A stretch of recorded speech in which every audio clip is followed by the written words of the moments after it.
اعوذ باللہ من الشیطان الرجیم بسم اللہ الرحمن الرحیم وقال اللہ لا تتخذوا الہین اثنین انما هو الہ واحد فإیایا فارہبون وله ما في السماوات والأرض وله الدين واصبا أفغير الله تتقون وما بكم من نعمة فمن الله ثم إذا مسكم الضر فإليه تجأرون ثم إذا كشف الضر عنكم إذا فريق منكم بربهم يشركون لِيَكْفُرُوا بِمَا آتَيْنَاهُمْ فَتَمَتَّعُوا فَسَوْفَ تَعْلَمُونَ صدق اللہ العظیم۔ سورۃ النحل کی آیہ نمبر 51 سے 55 تک آیات آپ کے سامنے تلاوت کی گئی۔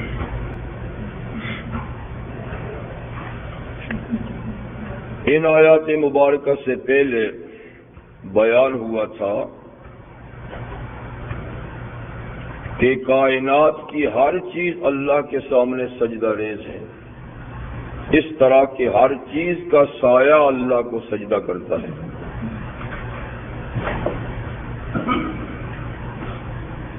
صبح بھی اور شام بھی۔ اس لحاظ سے جو لوگ اللہ کے منکر ہیں اور اپنے اختیار سے اللہ کے سامنے نہیں جھکتے، سایہ تو ان کا بھی جھکتا ہے۔ تو سایہ تو ہر چیز کا اللہ کو سجدہ کرتا ہے، کافروں کا بھی کرتا ہے۔ جو اپنے اختیار سے سجدہ نہیں کرتا، سایہ تو ان کا بھی سجدہ کرتا ہے۔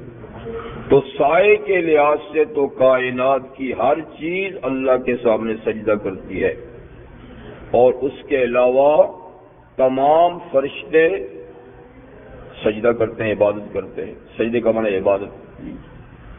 اور کچھ لوگوں کے علاوہ اور کچھ جنات کے علاوہ ایک بڑی تعداد انسانوں کی اور جنات کی بھی اللہ کو سجدہ کرتی ہے اپنے اختیار سے، اور باقی ساری مخلوق اللہ کی عبادت کرتی ہے۔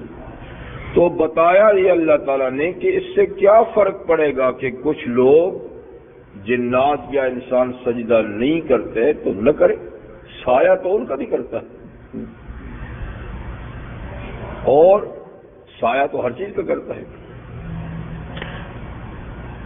آج کی آیات میں پھر اسی عقیدے کی وضاحت کی جا رہی ہے، اور باقاعدہ یہاں اللہ تعالیٰ ارشاد فرماتے ہیں کہ وقال اللہ، اللہ نے یہ فرمایا، یا اللہ تعالیٰ یہ فرماتے ہیں لا تتخذوا الہین اثنین، کہ دیکھو دو خدا نہ بناؤ، لا تتخذوا نہ بناؤ، الہین اثنین، الہین کا معنی بھی دو خدا اور اثنین کا معنی بھی دو ہے، تو یہ تاکید ہوگی۔ دو سے ہی تو شروع ہوتا ہے نا سلسلہ، یعنی شرک کی ابتدا دو سے شروع ہوتی ہے نا، تو یہ ابتدائی بات شروع کر دی۔ دو نہ بناؤ، انما و الہ واحد، کیونکہ خدا ایک ہی ہے، معبود ایک ہی ہے، لہذا دو نہ بناؤ۔ تو اقوام عالم میں، دنیا کی قوموں میں مجوسی ایک ایسی قوم ہے کہ جو دو خدا مانتی ہے۔ تو جیسے کہ اس آیہ کریمہ میں ان کا رد کر دیا اللہ تعالیٰ نے۔ مجوسیت کا رد سورہ انعام کے شروع میں بھی ہوا تھا، الحمدللہ الذی خلق السماوات والارض وجعل الظلمات والنور، یہ سب حمد و ثنا کا مستحق وہ اللہ ہے جس نے آسمانوں اور زمینوں کو پیدا کیا، اور روشنی اور تاریکی کو بھی اسی نے پیدا کیا۔ یہ مجوسیت کا رد ہے۔ اس لیے کہ مجوسی لوگ دو خدا مانتے ہیں، ایک نور کا، ایک ظلمت کا، ایک روشنی کا، ایک اندھیرے کا۔ کہتے روشنی پیدا کرنے والا اور ہے، اندھیرا پیدا کرنے والا اور ہے۔ جی اسی طرح خیر کا پیدا کرنے والا اور ہے، شر کا پیدا کرنے والا اور ہے۔ تو سب مجوسیوں کو یہ عقیدہ نہیں، پر ان کے اندر ایک جماعت کا یہ عقیدہ ہے کہ خیر و شر کا خدا الگ الگ ہے۔ یعنی یہ ممکن نہیں کہ اللہ ہی کی ذات سے خیر بھی پیدا پھر شر بھی پیدا ہو، لیکن یہ بیوقوفی کی بات ہے نا، اس لیے کہ چیزوں کا خیر یا شر ہونا اللہ کی نسبت سے نہیں ہے، ہماری نسبت سے ہے۔ ہماری نسبت سے کچھ خیر ہے کچھ شر ہے، اللہ کی نسبت سے سب خیر ہے، خیر شر ہے۔ تو اس لیے وہ اس بات کو نہیں سمجھے کہ خیر اور چیز ہے شر اور چیز ہے، اور خیر کی نسبت اس کی طرف کرتے شر کی کیسے کریں؟ دو متضاد چیزیں ہیں۔ تو دیکھو نا، کمال نام ہی اس کا ہے جو سب کچھ کر سکے، جو سب نہ بنا سکے وہ کامل تو نہیں ہے نا، وہ کامل تو نہیں ہے نا، یعنی کچھ نہ بنا سکنا یہ نقص ہے، یہ عیب ہے، اور سب کچھ بنا سکنا یہ کمال ہے۔ تو اللہ اگر خالق خیر ہوتے اور خالق شر نہ ہوتے تو یہ ان کی ذات میں عیب تھا، اور اللہ عیب سے پاک ہے۔ تو اس لیے خیر و شر کے مالک کون ہے؟ اور خالق اللہ تعالیٰ ہے، اس لیے دو خدا نہیں، پر مجوسی نے اس کو قرار دیا اہرمن اور یزدان، اہرمن اور یزدان۔ تو حق تعالیٰ شان فرماتے کہ نہیں، انما هو الہ واحد۔ اور سورہ بقرہ میں دوسرے پارے کے آخر میں اللہ تعالیٰ نے اس پر ایک دلیل بھی قائم فرمائی ہے، لو کان فیہما آلہۃ الا اللہ لفسدتا۔ اگر اس زمین و آسمان کے اندر اللہ کے سوا کوئی اور بھی پاورفل طاقت ہوتی، جی، اور بھی کوئی معبود خدا ہوتا تو یہ نظام کبھی کا بگڑا ہوا ہوتا۔ تو وہ ایک ہے جو نظام جوں کا توں چل رہا ہے، جی، ایک منٹ اور ایک سیکنڈ کا بھی فرق نہیں ہو رہا، اور ہر چیز جس ترتیب سے قائم کی ہے اسی ترتیب کے ساتھ جا رہی ہے۔ تو یہ دلیل ہے نا کہ خدا ایک ہے، دو ہوتے اور دونوں کی طاقت برابر ہوتی تو ٹکراؤ ہوتا، کبھی نہ کبھی تو ہوتا، کبھی نہ کبھی تو ہوتا۔ اور اگر ٹکراؤ کی صورت و مقابلے کی صورت میں ایک کی چل جاتی دوسرے کی نہ چلتی تو نہ چلنے والا خدا نہیں ہو سکتا۔ جو مغلوب ہو وہ خدا نہیں ہوتا، خدا وہ ہے جو غالب ہے، اور غلبے اور مغلوبیت کا پتہ پھر مقابلے میں ہوتا ہے۔ تو بہرحال یہ برہان اور یہ دلیل ہے اس بات کی کہ کائنات کا سسٹم جو ٹھیک چل رہا ہے تو ایک ہی اللہ ہے جو چلاتا ہے، جی، عالم قدس سے لے کر یدبر الامر من السماوات الى الارض، آسمانوں سے زمین تک اللہ تعالیٰ ہی مدبر ہیں، تدبیر کرتے ہیں اور نظام کو چلاتے ہیں، عرش سے لے کر تحت الثری تک، ساتویں زمین کے نیچے تک، یعنی اللہ کے سوا جتنی کائنات ہے نا سب کو ہی چلاتے ہیں۔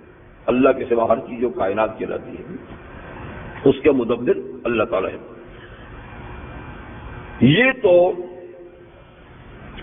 مجوسیت کا رد ہو گیا کہ دو خدا نہیں ایک، اور اس کے علاوہ تین خدا ماننے والا تو آپ کو پتہ نا اربوں کی تعداد میں ہمارے پڑوسی، جی، تو تین خدا ماننے والے یہ تو بہت بڑی تعداد ہے ان کی، تثلیث کا عقیدہ رکھنے والے۔ اور ان کے علاوہ پھر ہندوؤں میں بھی تین کا عقیدہ رکھنے والے ہیں۔ ویسے ہندوؤں میں ایک بڑی تعداد تو کروڑوں خدا مانتی ہے نا، 33 کروڑ، جی بالکل 33 کروڑ، تائید کر رہا ہوں ابھی، تو 33 کروڑ یعنی خود مخلوق سے بھی خدا زیادہ ہے، ہندوؤں کی اپنی تعداد سے بھی جی زیادہ ہے۔ تو لیکن جب اسلام ہندوستان میں آیا اور جب اس عقیدہ پر بحث مباحثہ شروع ہوا تو ان کے پاس اس پہ دلیل تو کوئی نہیں تھی، تو اس لیے دلیل میں ہمیشہ وہ مات کھاتے رہے، یہاں تک کہ ان کا ایک نیا لیڈر پیدا ہوا، سوامی دیانند، تو اس نے ایک نئی اس میں اصلاح کی، ہندو مت میں اصلاح کی کہ واقعی یہ مسلمان ٹھیک کہتے ہیں، یہ اتنی مصیبت کو کس کو راضی کرو. تو انہوں نے بہرحال 33 کا تو انکار کر ہی دیا، لیکن 3 میں آ کر وہ پھنس گئے، یعنی پورا عقیدہ توحید پھر بھی نہیں اپنایا، اور 3 میں پھر بھی پھنس گئے کہ ایک تو یہ ہو گئے پرماتما جی، اور ایک روح اور ایک مادہ، کہتے یہ تینوں قدیم ہیں، یہ ہمیشہ سے ہیں، حالانکہ ہمیشہ سے صرف اللہ کی ذات ہے. روح اور مادہ مخلوق ہیں، اللہ نے ان کو پیدا کیا ہے، یہ پہلے سے نہیں تھے. جیسے بخاری شریف میں نا قال اللہ ولم یکن شیء، ایک دور تھا کہ صرف اللہ تھے، ولم یکن شیء، اور کچھ بھی نہیں تھا. تو معلوم ہوا کہ مادہ ہمیشہ سے نہیں، روح ہمیشہ سے نہیں، ہمیشہ سے صرف اللہ کی ذات ہے. تو لیکن وہ کہتے ہیں یہ 2 چیزیں بھی پرانی ہیں، یہ بھی اللہ کی طرح قدیم ہیں.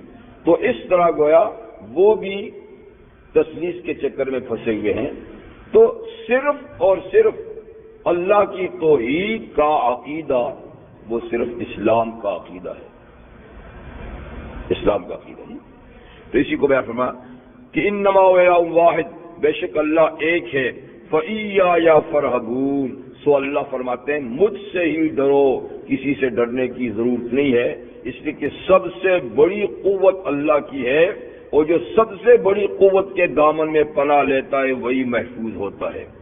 چھوٹی قوتوں کے سامنے جو آئے گا وہ پس جائے گا، جو بڑی قوت کے سامنے رہے گا وہی محفوظ ہوگا. فإیایا فارہبون، سو مجھ سے ہی ڈرو.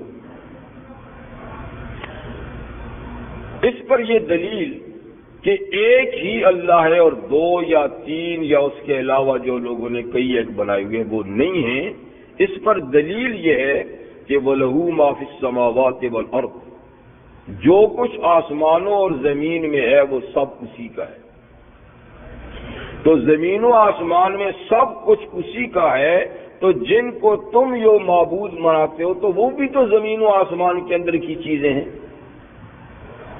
تو وہ بھی اسی کی ہوئی، اور وہ مالک ہوا اور خالق ہوا.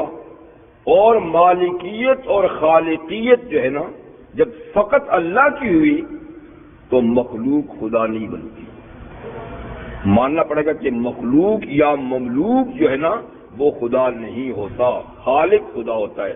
تو جب وَلَهُ مَا فِي السَّمَاوَاتِ وَمَا فِي الْأَرْضِ ہے کہ جو کچھ آسمان اور زمین میں سب اللہ کا ہے، تو وہ جن کو تم معبود سمجھتے ہو وہ بھی اللہ کے ہیں، تو وہ اللہ کی ملکیت ہوئی ہے. اور ملکیت مالکیت کے منافی ہوتی ہے. جو ملک ہوتا ہے، جو مملوک ہوتا ہے وہ مالک نہیں ہوتا، جو مخلوق ہے وہ خالق نہیں ہوتا. وَلَهُ الدِّينُ وَاصِبًا، اور اسی کے لیے ہے دین ہمیشہ، واصب بمانے لازم کے یا اور دائم کے ساتھ.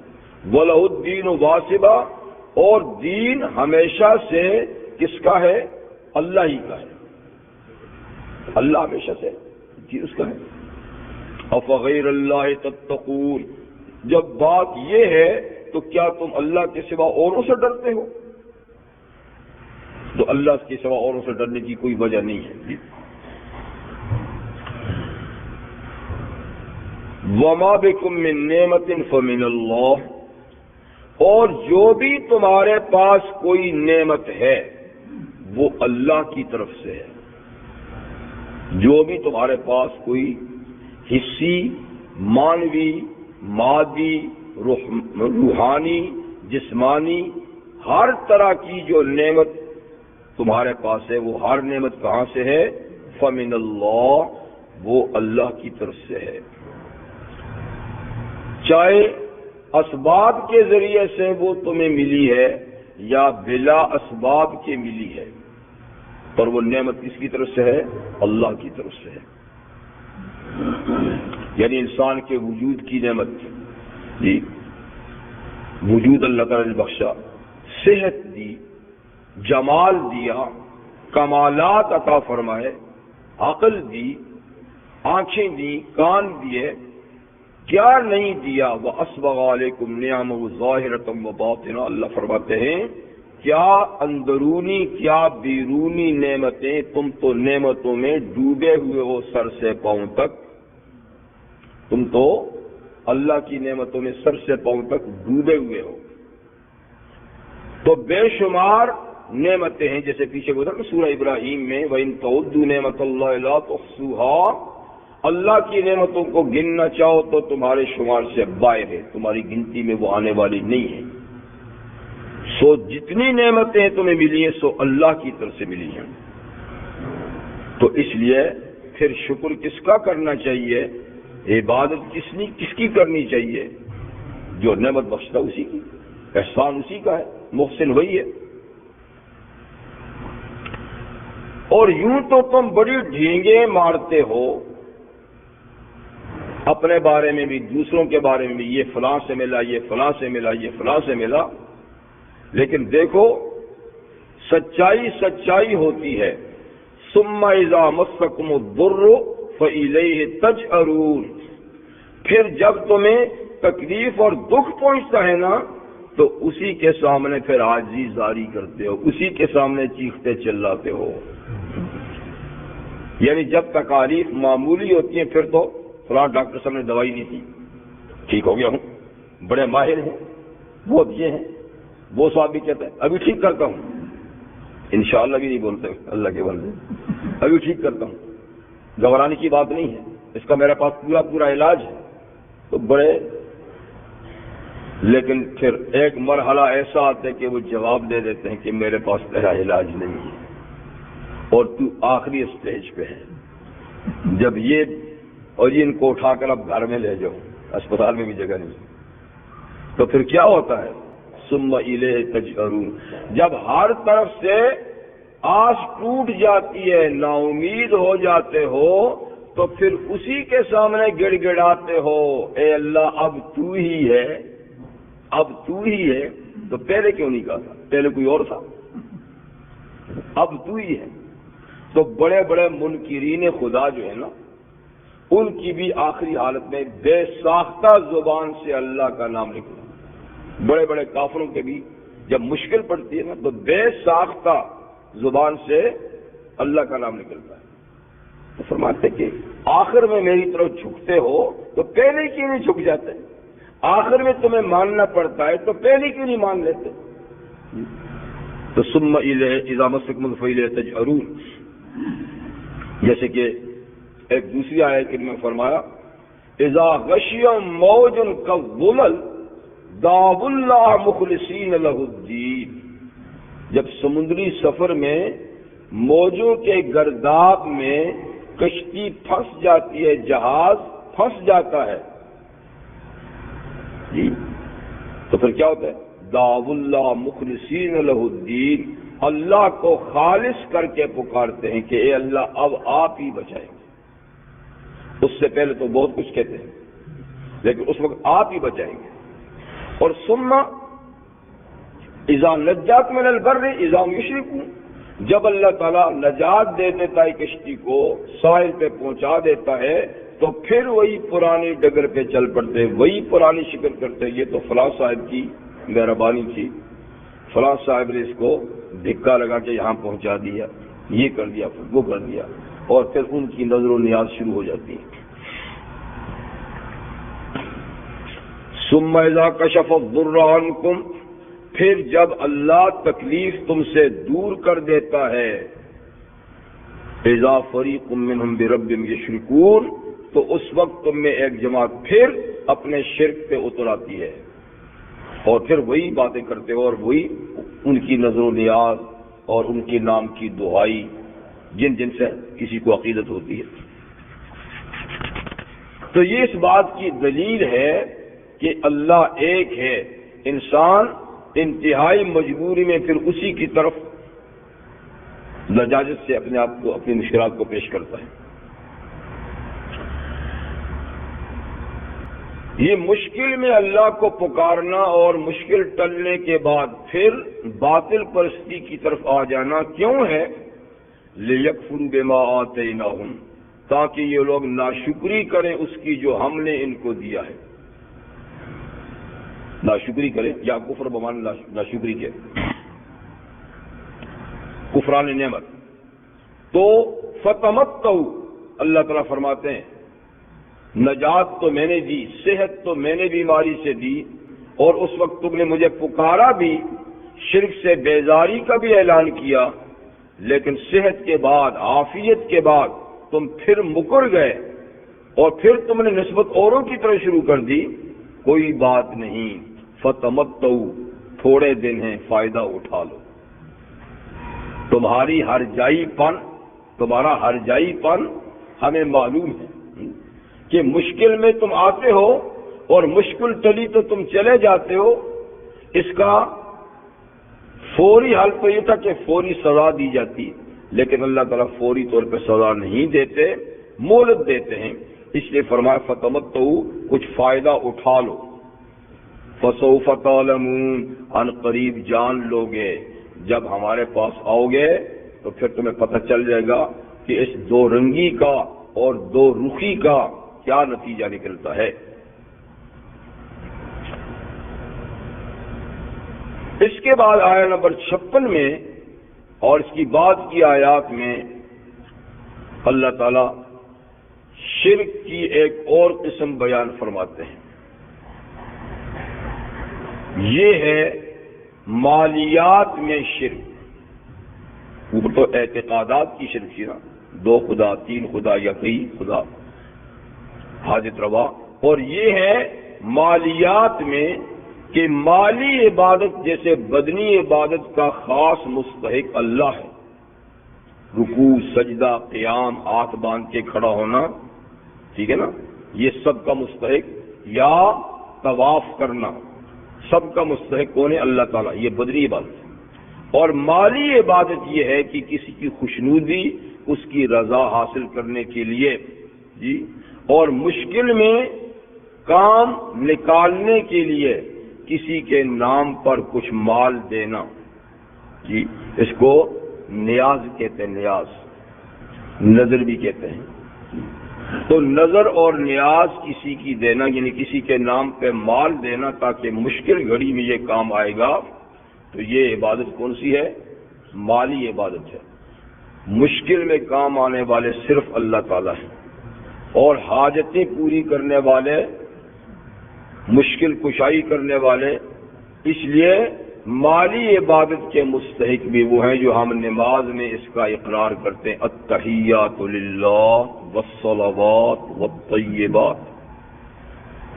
3 طرح کی باتیں نا، التحیات للہ، زبانی حمد و ثنا، زبانی عبادتیں، اور والصلوات، اور والطیبات، طیبات مالی عبادتیں، اور بدنی عبادتیں، بدنی، مالی اور زبانی عبادتیں کس کے لیے ہیں؟ سب اللہ کے لیے ہیں۔ ان تینوں میں سے کوئی کسی کے لیے جائز نہیں، بلکہ عبادت سرے سے جس چیز کا نام عبادت ہے غیر کے لیے جائز نہیں۔ لیکن یہ کہ مشرکین میں یہ بات بھی تھی کہ وہ مالیات میں بھی، جیسے کہ جانی عبادت میں رکوع سجدہ دوسروں کا کرتے تھے، طواف کرتے تھے، ایسے ہی مالیات میں بھی وہ اپنے معبودان باطلہ کے حصے نکالا کرتے تھے۔ اس کا تفصیل سے ذکر تو سورہ انعام میں گزر چکا ہے۔ وَجَعَلُوا مِمَّا ذَرَأَ مِنَ الْحَرْثِ وَالْأَنْعَامِ نَصِيبًا، سورہ انعام میں وَجَعَلُوا مِمَّا ذَرَأَ مِنَ الْحَرْثِ وَالْأَنْعَامِ نَصِيبًا، کہ مشرکین نے جو اللہ نے پیدا کیا ہے چوپائے اور کھیت اور باغ، اس میں انہوں نے حصے بنائے تھے، حصے، فقالوا هذا للہ بزعمہم وهذا لشرکائنا، کہتے یہ ڈھیری اللہ کی ہے، زکوٰۃ ہے، یہ ڈھیری ہمارے حاجت روا اور مشکل کشوں کی ہے، لات کی ہے، منات کی ہے، کوئی بھی ہے۔ اور پھر کرتے کیا تھا؟ اگر اللہ کے حصے کے دانوں میں سے کوئی ادھر مکس ہو جاتے تو کہتے تھے رہنے دو، وہ تو غنی ہے، وہ تو غنی ہے، اس کو کیا ضرورت ہے؟ ادھر سے اگر کوئی دانہ اس میں چلا جاتا ہے نہیں لاؤ، یعنی مانتے تھے کہ یہ محتاج ہے، ان کیسے کہ دو چار دانے بھی گئے تو بیچارے محتاج ہیں، اپنے عمل سے کہتے بھی ہیں کہ محتاج ہیں، ادھر کا دانہ اس میں نہیں جانا چاہیے، ادھر کا آنا چاہیے کہ وہ غنی ہے، لیکن شرک سے مت ماری جاتی ہے نا۔ کہتے بھی ہیں کہ یہ ضرورت مند ہے، اور پھر ضرورت مند کو حاجت روا بھی کہتے ہیں۔ ھذا للہ بزعمہم وھذا لشرکائہم فما کان للشرکائہم فلا یصل الی اللہ، اس کو اللہ کے حصے میں نہیں ملنے دیتے۔ وما کان للہ فهو یصل الی شرکائہم، جو اللہ کا حصہ ہے وہ ان کے شرکاء کے حصے میں ملتا تھا، اور کہتے پرواہ نہیں، کوئی بات نہیں۔ اللہ فرماتے ساء ما یحکمون، بہت برا فیصلہ ہے۔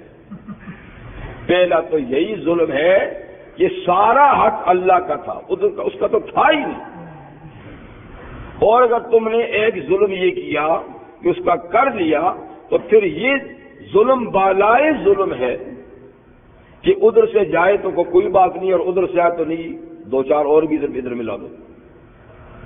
تو اسی کا یہاں بھی ذکر ہے وَيَجْعَلُونَ لِمَا لَا يَعْلَمُونَ نَصِيبًا مِّمَّا رَزَقْنَاهُمْ، اور کرتے ہیں یہ مشرکین ان معبودان باطلہ کے لیے جن کے معبود ہونے پہ ان کو علم بھی نہیں ہے کہ یہ معبود ہیں یا نہیں ہے، جن کے پاس ان کے پاس کوئی دلیل بھی نہیں ہے ان کے معبود ہونے کی، جی تو ان کے لیے کیا کرتے ہیں؟ نصیباً، حصہ، کس سے؟ مما رزقناہم، جو ہم نے ان کو روزی دی ہے، انہوں نے کچھ بھی نہیں دیا، انہوں نے ایک ذرہ بھی نہیں دیا، ٹوٹل ہم نے دیا ہے، ہمارے دیے ہوئے میں سے ان کو ان کا حصہ نکالتے ہیں، خیال کیا کہ وہ حاجت روا ہے، اور دیا ہم نے ہے، لیکن مما رزقناہم، ہمارا دیا ہوا اس میں سے ان کا حصہ نکالتے ہیں، نیاز نظر۔ اللہ تعالیٰ فرماتے ہیں کتنے ظلم کی بات ہے، ایسے جانور ہم نے دیے ہیں اور بکرا شیخ سدو کا ہے۔ وہ ہمارے ایک عالم دین بزرگ اب دنیا سے جا چکے، اللہ تعالیٰ ان کی مغفرت فرمائے، فرماتے تھے کہ دفعہ لاہور ایئرپورٹ سے، اس وقت یہ گاڑیاں واڑیاں ذرا کم تھی تو زیادہ گھوڑا گاڑی ٹانگا استعمال ہوتا تھا، جب ٹانگے پہ بیٹھے جا رہے تھے تو ایک ادھر پہلوان صاحب بھی بیٹھ گیا اور ایک موٹا سا دمبا بھی اس نے کھینچ کے ٹانگے پہ رکھ دیا۔ تو رستے میں میں نے پوچھا کہ بھائی قربانی کا زمانہ نہیں ہے تو اس کو کہاں لے جا رہے ہیں؟ آج کل قربانی کے زمانہ تو نہیں ہے۔ اس نے کہا یہ داتا صاحب کی نظر ہے۔ تو کہتے میں نے کہا بھائی نظر تو اللہ کی ہونی چاہیے، دمبا اس نے پیدا کیا، اس نے آپ کو دیا۔ انہوں نے کہا او جی کیا داتا تھا کیا اللہ، انا للہ و انا، مطلب کوئی فرق ہی نہیں، کوئی فرق ہی نہیں، کیا داتا تھا کیا اللہ، بادشاہ ہو کیا داتا تھا کیا اللہ، یعنی کوئی فرق ہی نہیں۔ ایسی لوگوں کی مت ماری ہوئی۔ تو دیا اللہ نے، جانور اللہ نے دیا، کھیت اللہ نے اگایا، باغ اللہ نے دیا، پیسہ اللہ نے دیا، قوت آپ کو اللہ نے دی، ہر چیز اللہ نے، ما بکم من نعمت فمن اللہ، جو تمہیں نعمت ملی سو اللہ کی طرف سے ملی، اور پھر تم اس میں حصے اوروں کے لگاتے ہو۔ کہاں حضرت داتا نے فرمایا کہ میرے حصے لگانا؟ ان بیچاروں کی تعلیمات کو تو دیکھتے ہی کوئی نہیں، ان کے مشن سے تو واقفیت ہی نہیں ہے، ان کی کتابیں تو پڑھتا ہی کوئی نہیں ہے، اور یہ ساری باتیں خود ان کے ذمے اپنی طرف سے لگا دیتے ہیں کہ وہ ایسے ہیں اور وہ ایسے ہیں۔ آپ ان کی کتابیں پڑھیں تو پتہ چلے گا کہ ان کی تعلیمات کیا ہے۔ حضرت شیخ عبد القادر گیلانی رحمۃ اللہ علیہ اپنے بیٹے کو اذستانت فاستعن باللہ، بیٹا جب بھی مدد کی ضرورت ہو تو سیدھا اللہ سے مدد مانگا کر۔ اور ہم تو وظیفے پڑھتے ہیں، یا شیخ عبد القادر جیلانی شیئا للہ، ہمیں تو وظیفے بتائے جاتے ہیں کہ شیخ عبد القادر اللہ کے واسطے کچھ دو، جو وصیت کرتے ہیں کہ جو مانگنا ہے اللہ سے مانگنا۔ اس لیے کہ ہم تو ضرورت نہیں محسوس کرتے کہ ان کی تعلیم پہ چلیں، جس رستے پہ وہ گئے تھے اس رستے پہ جائیں، نہیں، اس کی ضرورت نہیں ہے۔ ہم نے ایک سستا رستہ تلاش کیا ہوا ہے کہ تھوڑا سی نذرانہ دے دیں اور 11ویں شریف میں دودھ دے دیں۔ ان بیچاروں کے ذمہ بھی یہ ذمہ لگا دوں کہ ان کے نام سے ایک 11ویں شریف ہے، شریف عجیب تماشا، عرس شریف، تیجا شریف، 40واں شریف۔ جس چیز کی بنیاد ہی نہیں ہے اس کے ساتھ شریف۔ کبھی پوچھا فرض شریف، میں فجر کے فرض شریف پڑھ کے آیا ہوں، میں نے ظہر کے سنت شریف ابھی نہیں پڑھے، اب میں نے پڑھنے ہیں، سنا کہ نہیں؟ مستحب شریف، نفل شریف، ان سے تو غرض ہی نہیں ہے نا۔ یہ تو موقع ملا تو آئے اور پتہ نہیں اوپر نیچے ہو کے چلا جائے، اس لیے کہ ہم نے تو وہ دینی ہے، وہ راضی ہو گئے نا تو اس کی کوئی بات نہیں ہے، وہ بازو سے پکڑیں گے اور جنت میں پہنچا دیں گے۔ ان کو خوش کرو، تو ان کو خوش کرنے کے لیے پتہ نہیں کیا کچھ کرتے ہیں، اور اخیرہ کیا ہوتا ہے کہ اگر اس دن یہ بھینسوں والوں کی بات کرتا ہوں، جانوروں والوں کی، اس دن اگر کہتے ہیں دودھ بیچ دیا نا یا کسی کو دے دیا تو بھینسیں دودھ ہی نہیں دیتی جی۔ 11ویں شریف کا دودھ بالکل ان کی نیاز کے طور پہ دینا، اس دن نہ خود کھانا ہے، نہ بیچنا ہے، نہ کسی کو دینا ہے۔ اور آخرہ کیا کہ اگر کچھ ایسا کر دیا تو جانور دودھ ہی نہیں دیتے جی۔ تو حضرت کا کوئی اتنا ہولڈ ہے جانوروں پر، تمہارے نہیں دیتے تو میں پوچھتا ہوں جو ان کی نیاز نہیں دیتے تو ان کی بھینسیں بھی پھر خشک ہو جاتی ہوں، ان کی تو چلتی۔ شیطان نے ایسی پٹی پڑھائی ہوئی ہے کہ لاکھ سمجھائیں کسی کی سمجھ میں بات آتی ہی نہیں کہ میاں اللہ کو راضی کرو۔ وہ بندگان خدا اللہ کو راضی کرتے کرتے یہاں پہنچے ہیں، تم بھی اللہ کو راضی کرو، اتنا نصیب تو کم از کم قریب تو ہو جاؤ گے نا۔ لیکن یہاں ساری الٹی گنگا بہائی جا رہی ہے کہ ان کو خوش کرو، وہ کر دیں گے۔ آگے کا معاملہ میں آپ سے پوچھتا ہوں وہ کیا کر دیں گے؟ یہ صحیح حدیث آپ کو کئی دفعہ سنائی ہے کہ محشر کے میدان میں جب اللہ تعالیٰ کے سامنے ساری مخلوق اولین آخرین کھڑی ہوگی اور برسوں تک کھڑی ہوگی، اور کھڑے ہی رہنا، بیٹھنے والی بات تو ہے نہیں ماں جی، تو پریشان ہو جائیں گے لوگ کہ کوئی حل نہیں مسئلے کا، کوئی پوچھ گچھ نہیں، کوئی حساب کتاب نہیں، کھڑے ہو کہ ہم پریشان ہیں، پسینے میں ڈوبے ہوئے ہیں، شدت کی گرمی ہے، کوئی کسی کنارے لگ جائے۔ پر کون ہے جو اللہ کے سامنے زبان کھولے؟ اس لیے لوگ پریشانی کے عالم میں سوچیں گے، مشورہ کریں گے کہ کسی کو بھیجیں، ہم تو نہیں جا سکتے، تو طے کریں گے کہ اور کون ہو سکتا ہے؟ ابا جانی ہو سکتے ہیں جن کی ہم اولاد ہیں، آدم علیہ السلام، جو اللہ کے خلیفہ ہیں، اللہ نے اپنے دست قدرت سے بنایا ہے، نبی بنایا ہے، خلافت دی ہے کہ اور فرشتوں کو سجدہ کرایا ان کے سامنے، تو ان سے بڑی شخصیت کون ہے؟ انہی سے جا کر کہتے ہیں کہ وہ اللہ کے سامنے درخواست کریں کہ ہمارا کوئی حساب کتاب ہو، کسی ٹھکانے لگے، ہم تو پریشان ہیں۔ تو یہ سارے لوگ مل کر، حدیث میں یہ صحیح حدیث ہے کہ آدم علیہ السلام کے سامنے جائیں گے کہ ابا جان جی آپ خلیفۃ اللہ فی الارض ہیں، آپ مسجود ملائکہ ہیں، آپ پہلے نبی پہلے انسان ہیں جی، اللہ نے آپ کو پہلے جنت میں بھی بھیجا ہے، تو آپ ہماری یہ درخواست اللہ کے سامنے پیش کریں۔ تو حدیث میں کہ آدم علیہ السلام کیا کریں گے کہ میں آج یہ درخواست پیش نہیں کر سکتا، مجھے اپنی فکر ہے، مجھ سے اگر وہ سوال ہو گیا تو میں اس کا کیا جواب دوں گا؟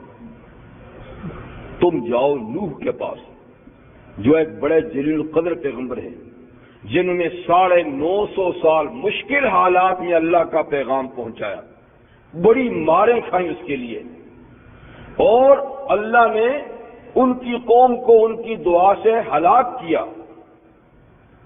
تو آپ ان کے پاس جائیں گے تو وہ بھی کیا کریں گے؟ معذرت کہ میں تو بیٹے کے بارے میں سوال کر گیا تھا تو مجھے وہاں ڈانٹ پڑی تھی، اگر آج پھر وہی بہت عجیب میں کیا کروں گا؟ سو نہیں۔ ابراہیم خلیل اللہ کے بعد وہ خلیل ہے، اللہ کا دوست، کہ ان کے نام پر اس نے اپنی جان آگ میں پھینکی، ان کے حکم سے بیٹے کے گلے پہ ایک چھری چلائی جی، انہوں نے اللہ کا کعبہ تعمیر کیا، تو وہ بڑی شان والے ہیں۔ تو ان کے پاس آئیں گے تو وہ بھی معذرت کریں گے، وہ موسیٰ کلیم اللہ، وہ عیسیٰ روح اللہ، وہ محمد الرسول اللہ کے پاس بھیجیں گے۔ تو میں عرض یہ کر رہا ہوں کہ اتنے بڑے بڑے جلیل القدر پیغمبر تو اللہ تعالیٰ کے سامنے زبان کھولنے سے کترائیں گے، تو کیا حضرت شیخ عبد القادر گیلانی رحمۃ اللہ علیہ یا دوسرے بزرگان دین جو ہیں ان میں یہ ہمت ہوگی کہ کسی کا ہاتھ پکڑیں گے کہ نہیں جی اس کو جہنم میں نہیں جانے دوں گا، یہ میرا بندہ ہے؟ بے شک دیکھیں، بے شک شفاعت کا عقیدہ برحق ہے، ولی بھی شفاعت کرے گا، نبی بھی شفاعت کریں گے، فرشتے بھی شفاعت کریں گے، عالم بھی کریں گے، حافظ بھی کریں گے، حاجی بھی کریں گے، شہید بھی کریں گے، لیکن جس کو ادھر سے پرمیشن ملے گی وہ کرے گا۔ وَلَا يَشْفَعُونَ إِلَّا مَنْ أَذِنَ لَهُ الرَّحْمَٰنُ، جس کو رحمان کی پرمیشن ہوگی وہ، اور جس کے متعلق ہوگی اس کی، اپنے اختیار سے کسی کی ہمت نہیں ہوئی کہ جا کر بات کرے، جس کے لیے جا کر کرے۔ تو لوگوں کو غلط باتیں بتائی جا رہی ہیں اور دین سے لوگوں کو دور کیا جا رہا ہے کہ بس فلاں صاحب کو خوش کر دو جی، باقی نمازوں کی اور ان چیزوں کی اتنی ضرورت نہیں ہے، وہ آگے تمہاری بگڑی بنا لیں گے جو اپنی بگڑی نہیں بنا سکتے۔ تو اللہ تعالیٰ کے صاف صفائی سے فرماتے ہیں، کیونکہ یہ کام کسی ایرے غیرے کے ساتھ تو لوگ نہیں کرتے کہ اس کے لیے حصے، اس کے لیے پیسہ ہو، اس کے لیے دانے، اس کے لیے جی، یہ ظاہر بات ہے کہ لوگ جس کو دیکھتے کہ یہ بہت نیک بندہ ہے تو اس کے ساتھ یہ معاملہ کرتے ہیں، اور نیک بندوں کا معاملہ یہ ہے کہ انبیاء کرام جو ہے نا وہ ہمت نہیں کریں گے تو دوسرا نے کیا ہمت کرے گا۔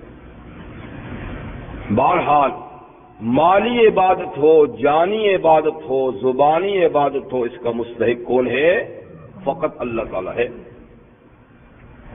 اللہ تعالیٰ فرماتے ہیں کر لو، ابھی مہلت کا ٹائم ہے، تاللہ، اللہ قسم اٹھاتے، تاللہ، اللہ تعالیٰ قسم اٹھاتے ہیں، اللہ کی قسم، اب اللہ تعالیٰ خود اپنی قسم اٹھاتے ہیں، تاللہ، اللہ کی قسم، لَتُسْأَلُنَّ عَمَّا كُنتُمْ تَفْتَرُونَ، تم سے ضرور پوچھا جائے گا ان باتوں کے بارے میں جو تم نے خود گھڑی۔ میری کتاب میں بتاؤ، اللہ فرمائے گا میری کتاب میں بتاؤ، میرے نبی کی تعلیمات میں یہ چیزیں بتاؤ، یہ تم نے خود گھڑی ہیں، تو تم سے اس کے بارے میں پوچھو گی۔ اس کے بعد ایک اور ظالمانہ روش کا اللہ تعالیٰ ذکر فرماتے ہیں کہ یہ بھی ایک کفر اور شرک کی بات ہے اللہ کے لیے اولاد کی بات کرنا، اللہ کا صاحب اولاد ہونے کا عقیدہ رکھنا، اللہ کی طرف اولاد کی نسبت کرنا، یہ بھی کیا ہے؟ کفر اور شرک کی ایک قسم ہے۔ ایک تو پیچھے کہہ دیا نا، دو خدا یا اس سے زیادہ نہیں، اب یہ اولاد کی بات ہے۔ وَيَجْعَلُونَ لِلَّهِ الْبَنَاتِ، اور دیکھیے یہ لوگ اللہ کے لیے بیٹیاں مقرر کرتے ہیں کہ اللہ صاحب اولاد ہے اور اولاد میں بھی خدا کی بیٹیاں ہیں۔ عیسائی تو خیر بیٹا جیسے ہیں نا، لیکن یہ بیٹیوں کا عقیدہ مشرکین عرب میں سے کچھ قبائل کا تھا، جس میں ایک قبیلہ بنی خزاع، بنی بکر، ان کا عقیدہ ہوتا تھا، سب عربوں کا نہیں، کہ فرشتے اللہ کی بیٹیاں ہیں۔ بیٹی بھی کون ہے؟ فرشتے۔ جتنے ملائکہ کہتے ہیں یہ بیٹیاں ہیں۔ آئی کہاں سے ہیں؟ وَجَعَلُوا بَيْنَهُ وَبَيْنَ الْجِنَّةِ نَسَبًا، اللہ اور جنات کے درمیان انہوں نے رشتہ داری گانٹھ رکھی تھی۔ یہ بات یہ ہے کہ جنی عورتیں جو ہیں نا، یہ معاذ اللہ ثم معاذ اللہ، یہ اللہ کی بیویاں ہیں، اور ان سے پھر یہ ملائکہ بیٹیاں ہیں۔ جنی عورتیں بیویاں ہیں اور ان کے ذریعے سے یہ ملائکہ بیٹیاں ہیں۔ وَجَعَلُوا بَيْنَ الْجِنَّةِ نَسَبًا، تو یہ نسب اور یہ رشتہ داری جنات کے ذریعے سے انہوں نے مقرر کی تھی۔ اللہ فرماتا ہے سبحانہ، اللہ اولاد سے پاک ہے، نہ بیٹے ہیں نہ بیٹیاں ہیں، اللہ اولاد سے پاک ہے۔ لیکن ان کی یعنی اس ظلم کی بات کو دیکھیے کہ اگر بیٹے کی کہتے تو ظلم وہ بھی تھا کہ اللہ کا بیٹا، جیسے عیسائی کہتے ہیں، لیکن مشرکین بیٹوں کی بات نہیں کرتے، کہتے بیٹے ہمارے ہیں، بیٹیاں اللہ کی۔ وَلَهُم مَّا يَشْتَهُونَ، کہتے ہیں اللہ کی بیٹیاں ہیں، اللہ تو پاک ہے۔ وَلَهُم مَّا يَشْتَهُونَ، اور ان کی وہ ہیں جو یہ چاہتے ہیں، یعنی بیٹے۔ تو ان کو بیٹے پسند ہیں تو کہتے بیٹے ہمارے ہیں۔ بیٹیوں کے یہ دشمن تھے، اب یہ آ رہا ہے، بیٹیوں کے یہ دشمن تھے۔ تو جس کو یہ خود نہیں پسند کرتے بلکہ اس کو جینے کا حق بھی نہیں دیتے، یہ ظلم بالائے ظلم نہیں کہ اس کی نسبت اس کی طرف کرتے ہیں۔ جس کو یہ اپنے گھر میں برداشت نہیں کرتے، جس صنف کو اپنے گھر میں برداشت نہیں کرتے، اس کی نسبت اللہ کی طرف کرنا، یہ پھر ظلم بالائے ظلم ہے۔ جو اپنے لیے پسند نہیں کرتا تو دوسرے کے لیے ان کے پسند کرتا ہے۔ بات تو وہ بھی ظلم کی تھی کہ اللہ کا بیٹا ہے، لیکن بیٹے تمہیں پسند ہیں اور بیٹیاں تمہیں پسند نہیں، تو اللہ کی ذمہ ان کو تھومتے ہو۔ اب اللہ تعالیٰ فرماتا ہے کہ ان کو بیٹیاں کتنی ناپسند تھیں، ان کو بیٹیاں کتنی ناپسند تھیں، حالانکہ بیٹیوں کا خالق بھی اللہ ہے، بیٹوں کا خالق بھی اللہ ہے، پر ان کو بیٹیاں کتنی ناپسند تھیں۔ یہ اذا بشر احدهم بالانثى، جب ان مشرکین میں سے کسی کو گھر میں بیٹی کی ولادت کی خوشخبری دی جاتی کہ میاں تیرے گھر میں بیٹی پیدا ہوئی ہے، تو کیا ہوتا تھا؟ بجائے سے کہ مبارکباد قبول کرے، کیا ہوتا تھا؟ ظل وجہہ مسودا، اس کا چہرہ یہ بات سن کر فوراً سیاہ ہو جاتا تھا۔ بیٹی ہوئی ہے، چہرہ بالکل سیاہ ہو جاتا تھا، اور وہ ہوا کظیم، غصے سے دم گھٹنے لگتا تھا جب بیٹی پیدا ہوئی ہے۔ اتنی نفرت، چہرے کی تبدیلی، دم گھٹنے لگتا تھا بیٹی کی خبر سنتی۔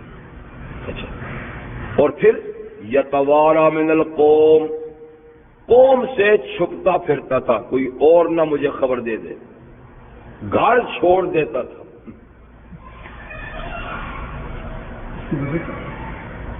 یہ ان سے پوچھی، بتائی بھی ہے, کئی دفعہ نے بتائی بھی ہے. اچھا, لیکن وہ بات ابھی آئی ہے. تو اس پر امام جاحظ ہے کہ امام گزرے ہیں, انہوں نے اپنی ایک کتاب میں ایک عرب خاتون جس نے بچی جنی اور اس کا شوہر گھر سے نکل کے چلا گیا, اس نے چند اشعار اس پہ لکھے اس کی بیوی کے. اس کا نام تھا ابو حمزہ.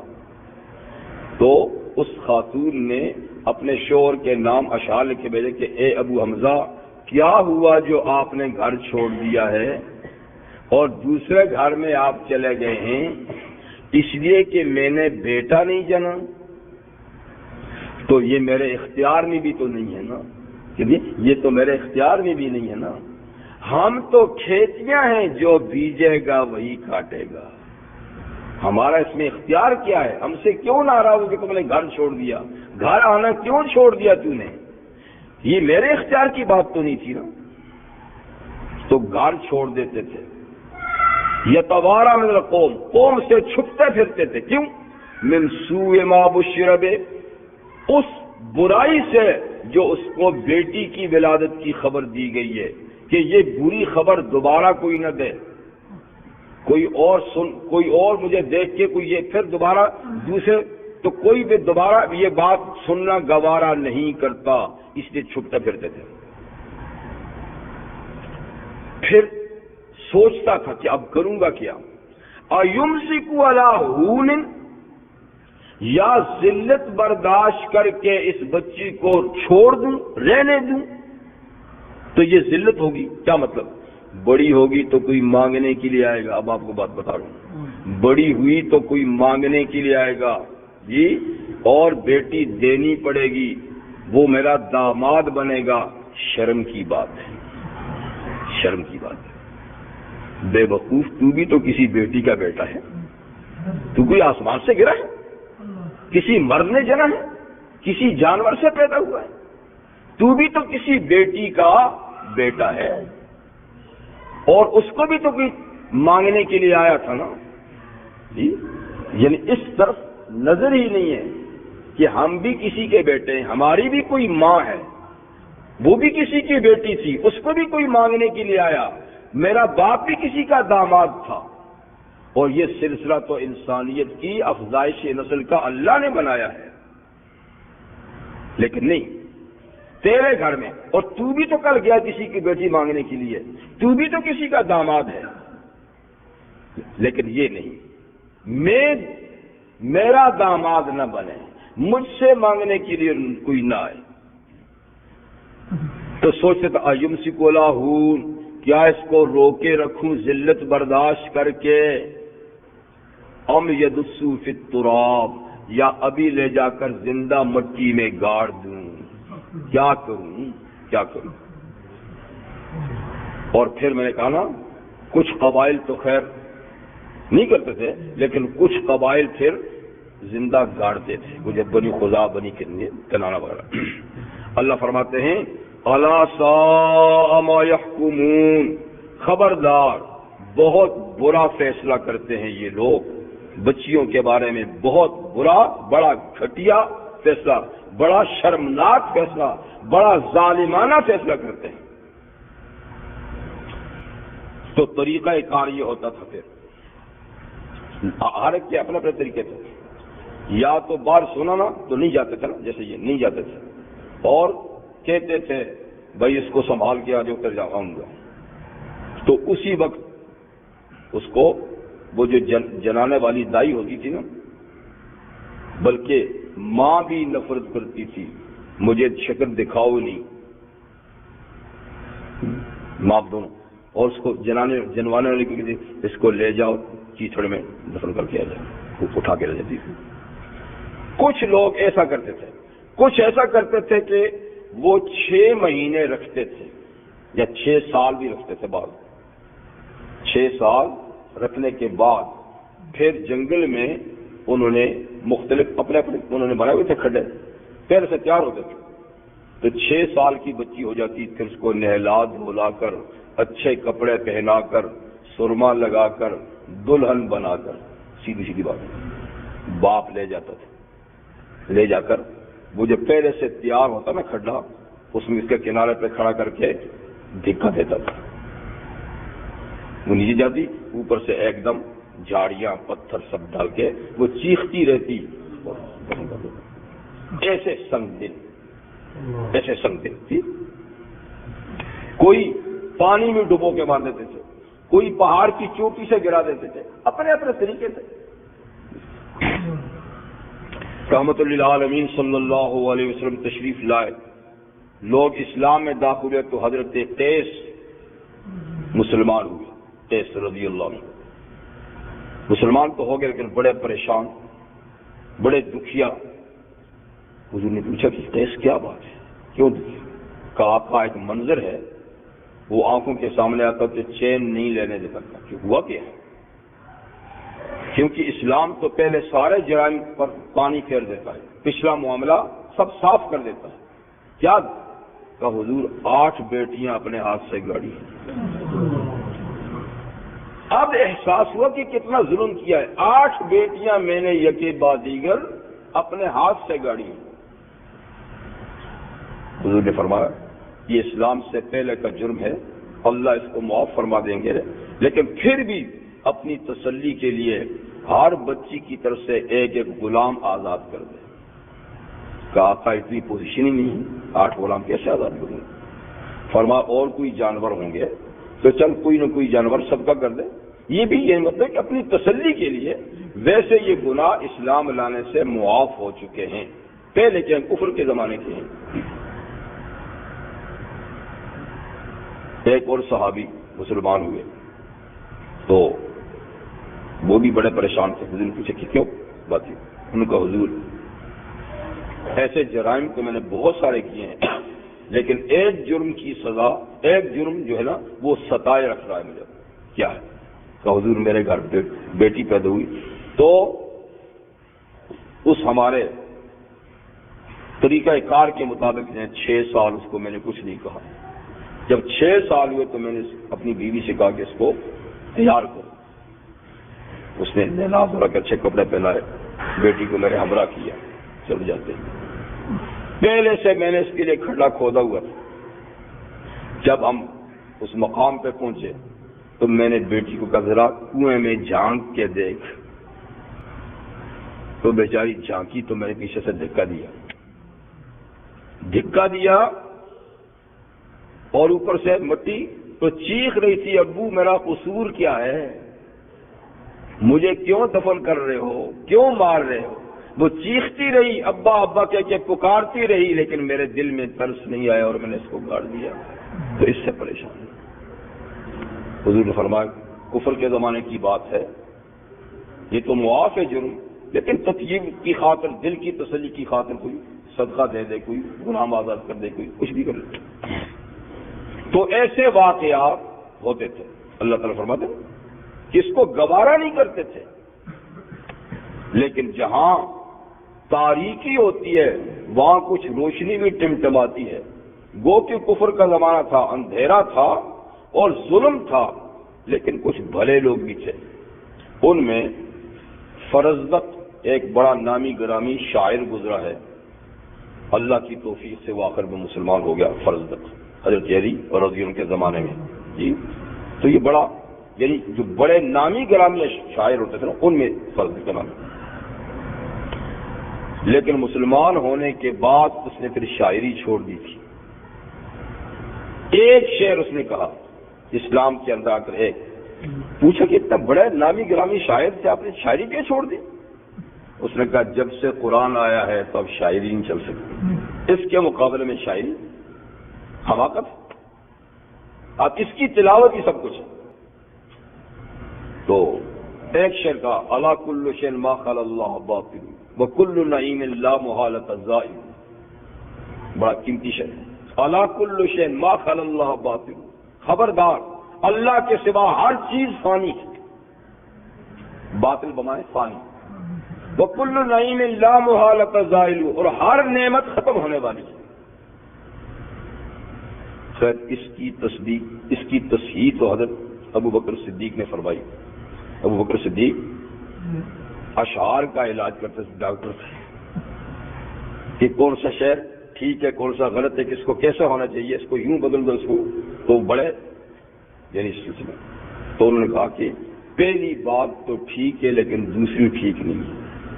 یعنی اللہ کل شیء ما خلا اللہ باطل، تو ٹھیک ہے کہ اللہ کی سب ہر چیز فانی ہے، لیکن کل نعیم لا محالۃ زائل، فرمایا کہ یہ ٹھیک نہیں ہے، اس لیے کہ ایسی نعمتیں بھی ہیں جو زوال پذیر نہیں، جو آخرت کی نعمتیں ہوں، جو ایمان کی نعمت ہے، جو اسلام کی نعمت ہے، جو نیکی کی نعمت ہے، تو یہ تو فانی نہیں، یہ تو ہمیشہ کے لیے ہے.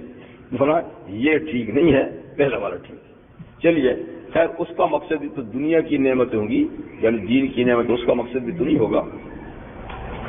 تو خیر اس کا تھا دادا، فرزدق کا دادا تھا حضرت صاصا رضی اللہ تعالیٰ عنہ، وہ صحابی تھے حضور کے صاصا. تو اسلام سے پہلے یہ ایک رحم دل اور نیک دل آدمی تھا، اگرچہ کافر تھا، مشرک تھا، پر دل میں رحم تھا.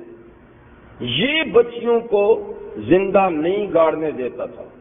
جب کسی کے گھر میں بچی ہوتی، اس کو پتہ چلتا، یہ فوراً پہنچ جاتا تھا کہ دیکھو اس کو کچھ نہیں کہنا. اس کے بدلے میں 2 اونٹنیاں اس کو دے دیتا تھا ماں باپ. وہ تو ویسے ہی اس کو گاڑنے والا تھا، مفت میں، فری میں، اور 2 اونٹنیاں ملے تو اس کو کیا ضرورت ہے؟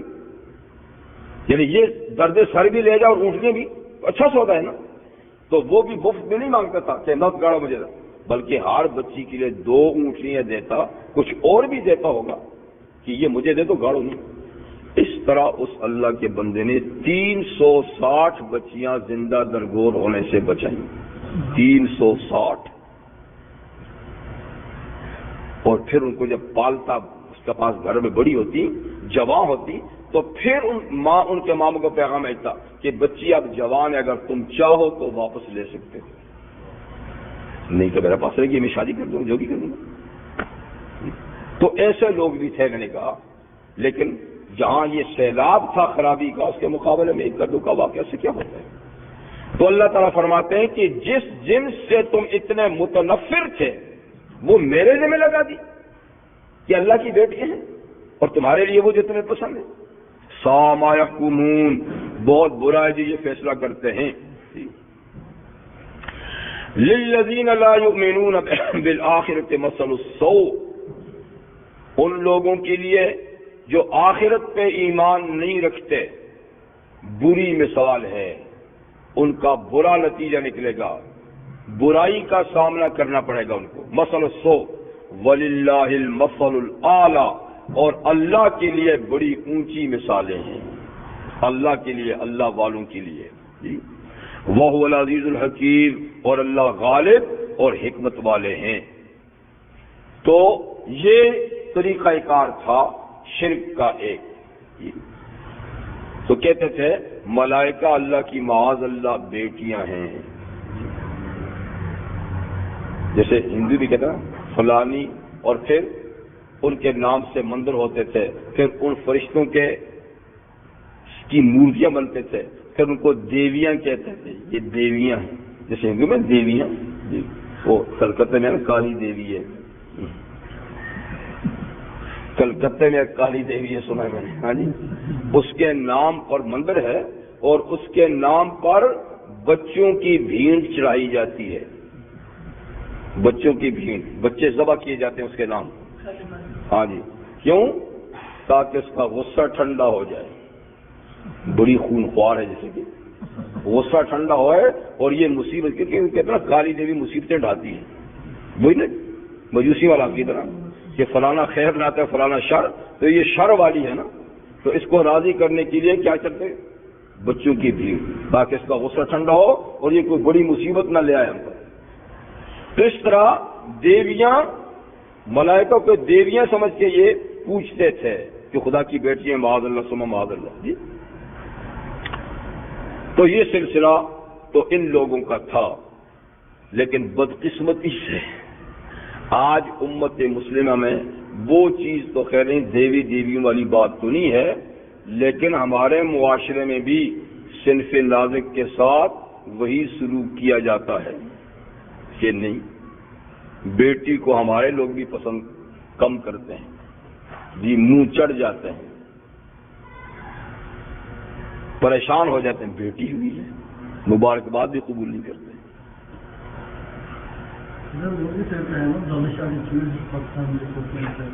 وہ بنائے جاتے ہیں، وہ بھی یہ ہے کہ وہ ان کے شاہ دولہ مرحوم تو اللہ کے بندے تھے جی، تو یہ بھی یہ بچوں کی نظر ہوتی ہے کہ میرا پیدا ہوا یا بچتا نہیں ہے تو یہ شاہ دولہ کا خادم ہوگا، تو پھر ان کے مزار پہ وہ بچے چھوڑے جاتے ہیں نظر کے، اور پھر جو وہاں مجاور تھے نا ظالم جی، وہ ان کے سروں پر یا ان کے جسم کے ساتھ میں ایسا سلوک کرتے ہیں تاکہ جسم بڑھے نہیں، سر بھی عجیب و غریب ہوں، ہاں، اور پھر ان کو کہتے ہیں شاہ دولہ کے چوہے، پھر ان کا انسان بھی نہیں کہتے چوہے، ہاں، اور پھر وہ مانگنے کے لیے بیچارہ بول بھی نہیں سکتے، ان کی پوری قوت کو ختم کر دیا جاتا ہے، شکلوں کو بگاڑ دیا جاتا ہے، اور مانگنے کے لیے وہ ایک سلسلہ ہوتا ہے کہ وہ کندھے پہ بٹھا کے ان کی سے مانگتے ہیں، تو یہ طریقہ، ہاں جی،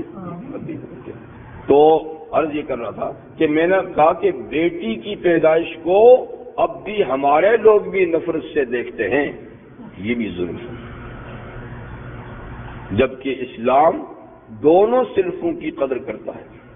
اسلام کہتا ہے جتنی ضرورت مرد کی ہے اتنی عورت کی بھی، اور یہ نظام مرد عورت دونوں سے چلتا ہے، اکیلے سے نہیں چلتا، دونوں قابل احترام ہیں، دونوں کو جینے کا حق ہے جی، دونوں کے حقوق ہیں، بلکہ نبی کریم صلی اللہ علیہ وسلم نے تو صنف نازک کے لیے فرمایا جی کہ آخرت کے اجر و ثواب کے لحاظ سے جتنی کارآمد بیٹی ہے اتنا شاید بیٹا نہ ہو، تو فرمایا کہ جس کو اللہ 2 بیٹیاں دے جی، اور پھر وہ ان کی اچھی دیکھ بھال کرے، ان کی تربیت کرے، اور بیٹوں کو اس پہ ترجیح نہ دے، بیٹوں کو دوسری نظر سے، ان کو دوسری نظر سے، برابر نظر سے دونوں کو دیکھے، برابر تربیت کرے، برابر خرچ کرے جی، تو یہ بیٹیاں اس کے لیے عذاب جہنم سے پناہ بن سکتی ہیں۔ بیٹیوں کا کہا، بیٹوں کا نہیں کہا، اگر چندے کی بیٹا بھی ماشاءاللہ جی، اور دیکھیے اللہ تعالیٰ کی مصلحت، رسول اللہ صلی اللہ علیہ وسلم کو اللہ نے بیٹے بھی دیے اور بیٹیاں بھی دی نا، لیکن بیٹے اللہ نے بچپن میں اٹھا لیے، سب رہی تو بیٹیاں، نسل رہی تو بیٹی سے، مگر یہ بات ہمارے سمجھ میں نہیں آتی، اور حضور صلی اللہ علیہ وسلم نے بیٹی سے کتنا پیارا سلوک کیا، کتنا عمدہ سلوک کیا جی، وہ بھی سامنے ہے، لیکن ہم مسلمان ہو کر پھر بھی وہی مشرکانہ اور غیر منصفانہ نظریات کو اپنائے ہوئے ہیں کہ بس یہ بیٹی کیوں ہوئی ہے، بیٹا ہونا چاہیے تھا، تو یہ چیز نہیں ہونی چاہیے۔ اللہ پیدا کرنے والا ہے، اور بیٹی آتی ہے تو اللہ کے تھرو آتی ہے، ماں کی اپنی اس میں مرضی نہیں، نہ باپ کی مرضی ہے، یہ اللہ کی مرضی ہے، تو اللہ ایک چیز دیتے ہیں اور کوئی اس پر ناراضگی کا اظہار کرتا ہے تو یہ اللہ کی تخلیق پر اعتراض ہے، اللہ کی تخلیق اور اس کے دین پر ناراضگی کا اظہار ہے، تو یہ کتنی بڑی قبیح بات ہے، یہ ایمان کو ضائع کرنے والی چیزیں ہیں۔ اللہ کی ہر نعمت پہ خوش ہونا چاہیے، جو اس نے دیا اچھا دیا، یہ اس کی مصلحت ہے، یہ اس کی مہربانی ہے، اس کی عنایت ہے۔ بہرحال اب یہ سوال پیدا ہوتا ہے اور اس کا یہ جواب ہے اگلی آیت کریمہ میں، وہ یہ کہ اتنے ظلم کے باوجود اتنی عذاب میں تاخیر کیوں ہے؟ ایسے ظالموں کو تو اسی وقت کڑی سزا ملنی چاہیے، اسی موقع پہ سزا ملنی چاہیے جو ایسا سلوک انسانیت کے ساتھ کرتے ہیں، بیٹیوں کے ساتھ کرتے ہیں یا کسی کے ساتھ بھی کرتے ہیں۔ تو اللہ تعالیٰ اس کا جواب دیتے ہیں کہ میرے ہاں جلد بازی نہیں، قانون ہے مہلت کا، اور یہ آپ کو بڑا طویل وقت لگتا ہے اپنے حساب سے کہ اتنے سال ہو گئے ظلم ہو رہا ہے، اتنے مہینے ہو گئے، اتنے صدیاں ہو گئی ظلم ہو رہا ہے، یہ طوالت تمہارے لحاظ سے اللہ کے نزدیک تو یہ سیکنڈ کی بات ہے کہ نا، آپ کو پتہ ہے نا کہ اللہ کے ہاں وہ دن نہیں ہے جو ہمارے ہاں ہے. وہاں کا آخرت کا ایک دن کتنی مقدار کا ہے؟ نہیں، 1000 سال. 50,000 سال کا تو صرف قیامت کا دن ہے بھائی. باقی آگے دن رات تو نہیں ہوں گے، لیکن جو ہوگا اس کا فاصلہ دنیا کے 1000 سال کے برابر ایک دن ہوگا. تو اللہ کیا ان یومن عند ربک کالف سنۃ مما تعدون، ایک دن تمہارے رب کے ہاں تمہارے 1000 سال کے گنتی، 1000 سال کے گنتی کے برابر ایک دن. تو بتائیے کہ جہاں ایک دن اتنا لمبا ہو تو ہماری زندگی تو سیکنڈ کی اس کا سوچا نہیں بس 1-2 سیکنڈ کی بات ہے جی. اس کے حساب سے 50 60 سال 70 80 سال کے کیا ہے؟ اس میں اگر اللہ تعالیٰ کسی کو مہلت دیتا تو وہاں تو سیکنڈ کی بات بھی نہیں ہے.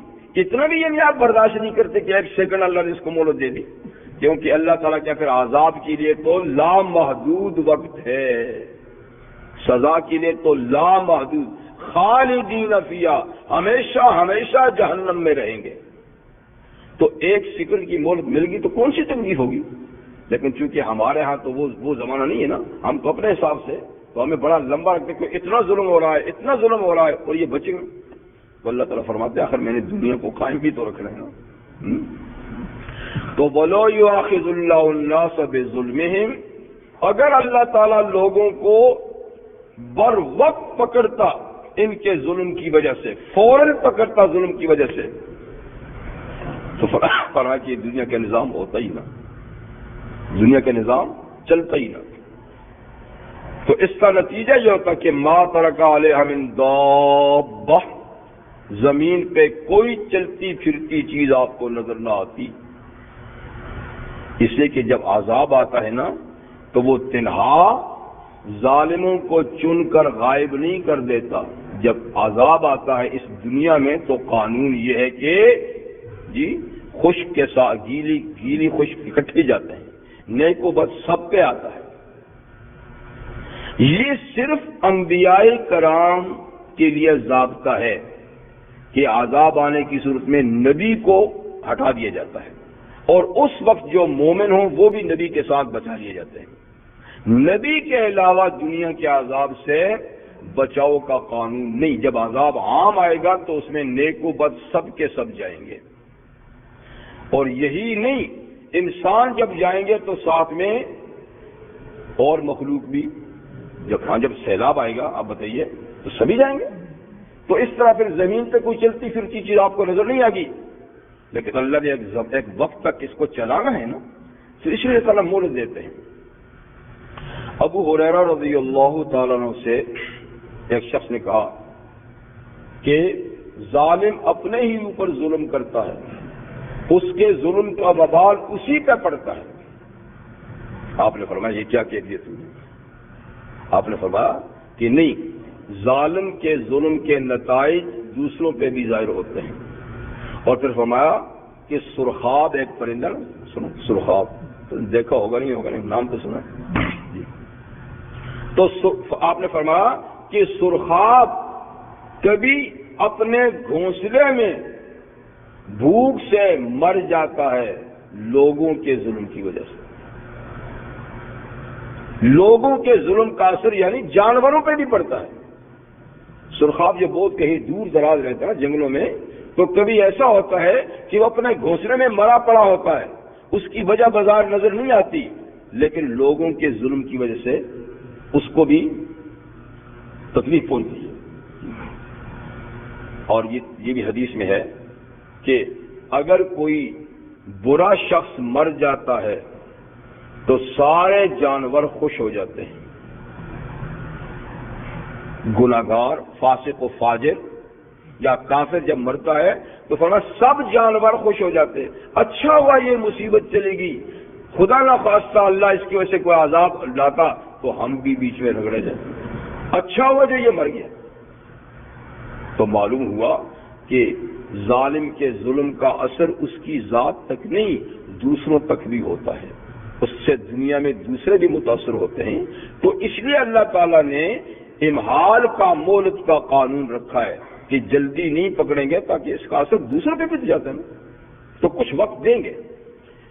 تو وَلَوْ يُؤَاخِذُ اللَّهُ النَّاسَ بِظُلْمِهِمْ، اگر اللہ تعالیٰ لوگوں کو ان کے ظلم کے باعث پکڑتا فوراً تو مَا تَرَكَ عَلَيْهَا مِن دَابَّةٍ، زمین پہ کوئی چلتی پھرتی چیز نہ چھوڑتا.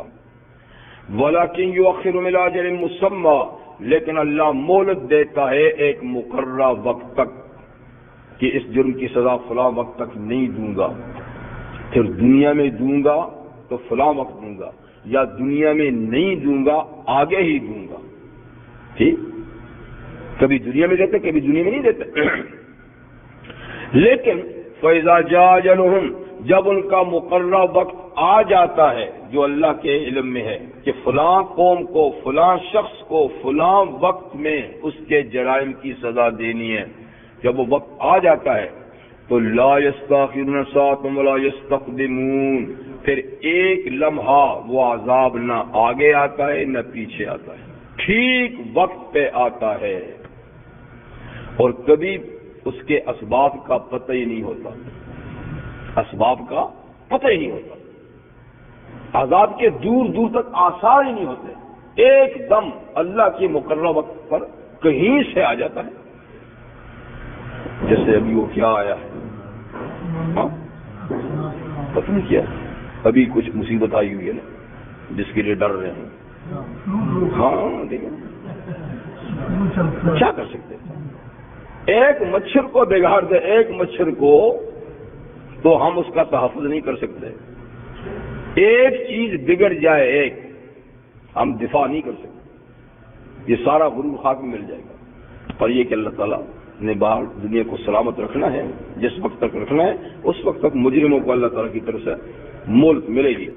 لیکن یہ انتہائی گھناؤنا معاملہ ہے جو بچیوں کے ساتھ کیا جاتا تھا یا کیا جاتا ہے،